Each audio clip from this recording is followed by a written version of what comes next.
Many ancient mythologies follow a predictable pattern. Warriors enter a tournament, the strongest fighter wins, and he claims a bride as his prize. In Jala, this tradition is known as the Sayembara. In this specific tournament, the prize is Niken Larasati. Her brother, Udawa, has established a physical gauntlet, declaring that anyone who wants to claim her must defeat him in single combat first. The conflict centers on a royal named Burisrawa. He is a volatile, brutish man wandering the forest in a state of madness, consumed by a dangerous obsession with a woman who belongs to another man. King Baladewa sees a political opportunity here. By entering the tournament and winning Larasati, he can offer her to Burisrawa as a physical substitute, a way to pacify the prince's instability through a forced marriage.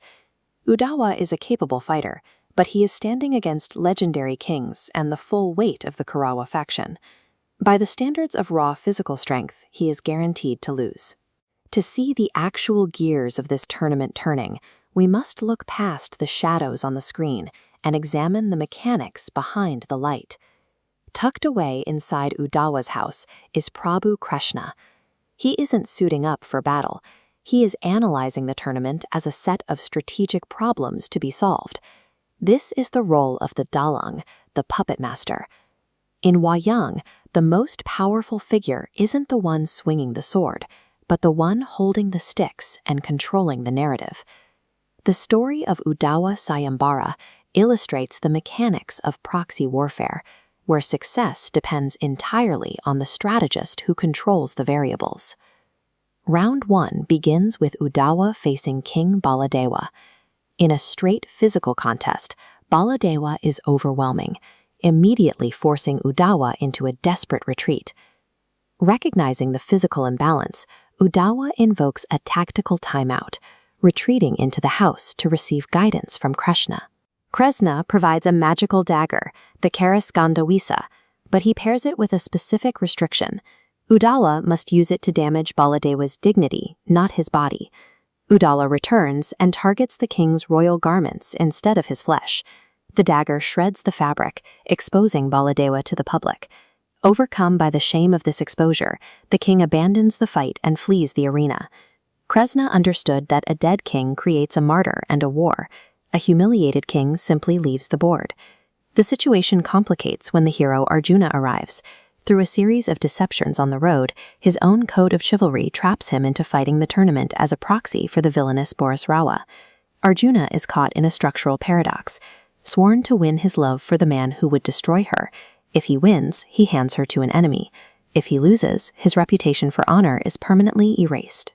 Obligated by his oath to fight with absolute sincerity, Arjuna enters the ring and strikes at Udawa with the full, terrifying power of a demigod.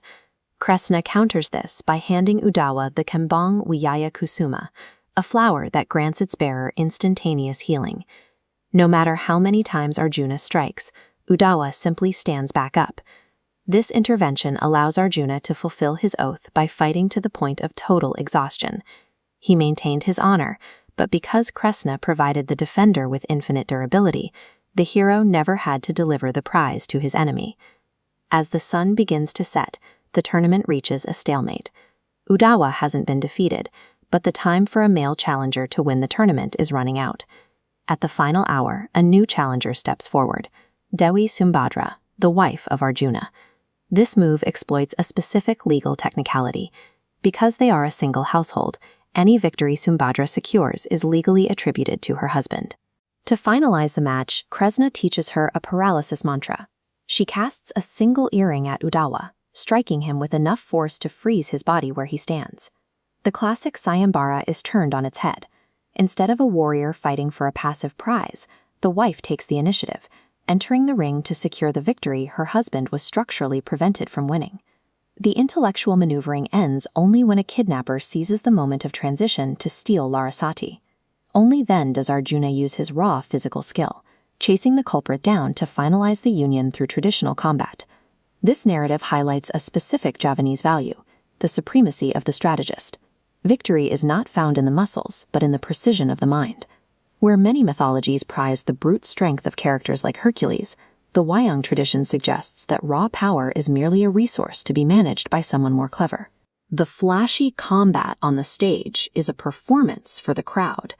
The real power belongs to the person in the shadows, the one who understands that every story is dictated by whoever is pulling the strings.